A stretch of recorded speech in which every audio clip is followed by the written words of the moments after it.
The day the streets spoke, from Saba Saba to Genzi clobbered civilians, giant trucks rumbling across the tarmac shattered. Car window street battles between police and protesters. We couldn't maybe resist.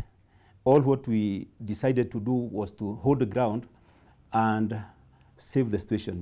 And the defiant chorus of liberation songs filling the air. These were the scenes.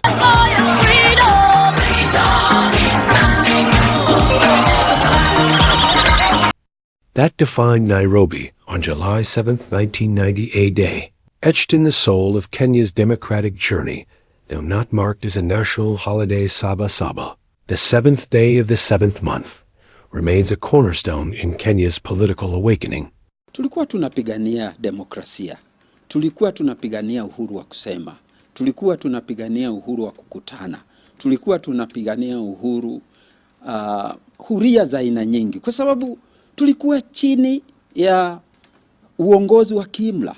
1990, Kenya was still a one-party state under KNU, but a bold group of youthful politicians, the Young Turks, dared to challenge the status quo. Raila Odinga, Paul Mut, James Orengai Tubu, Inan Yara, Keretu Marunji, Mukisa Kitu Yijo Ager, Koi Wawangwer, and others. They were joined by seasoned voices of resistance: Kenneth Matiba, Charles Rubia Jaramegi, Ojinga Odinga, Martin Shiku Kumasendi Miliro, George Nthinj, and Philip Gatrukand, supported by fearless advocates like Wangari Maathai, John Kaminwa, and Japheth Shamala. Together, they defied a regime that had outlawed opposition.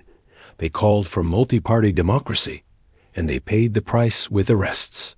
Sisemi ya kwamba tumefika katika Canaan kisiasa. Bado tunajua ya kwamba kuna mambo mengine ambayo yana upungufu, lakini kwa jumla tunaweza kusema ya kwamba tuna uhuru ule ambao hatukuwa nao.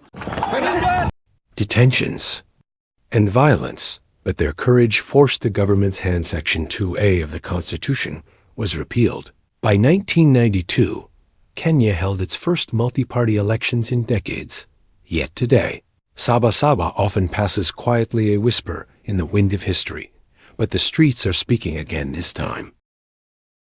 It is Generation Z, born in the digital age, raised in economic hardship. They are not fighting for ideology. They are fighting for survival. No jobs, no opportunities, no justice, no future. They march against a rising cost of living, against police brutality, against corruption and broken promises. They write their own eulogies. Before protests, they live stream their pain.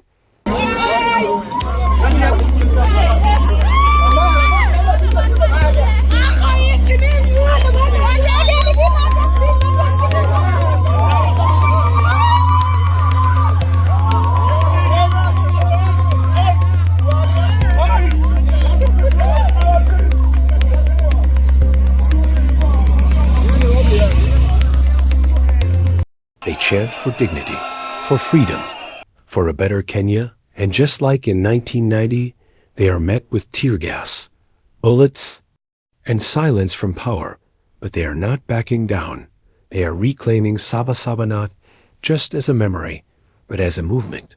The struggle continues. Faces have changed, but the cry remains the same. Justice Ekron Trinity 2-4, telling the stories that shaped us, and the voices shaping what comes next.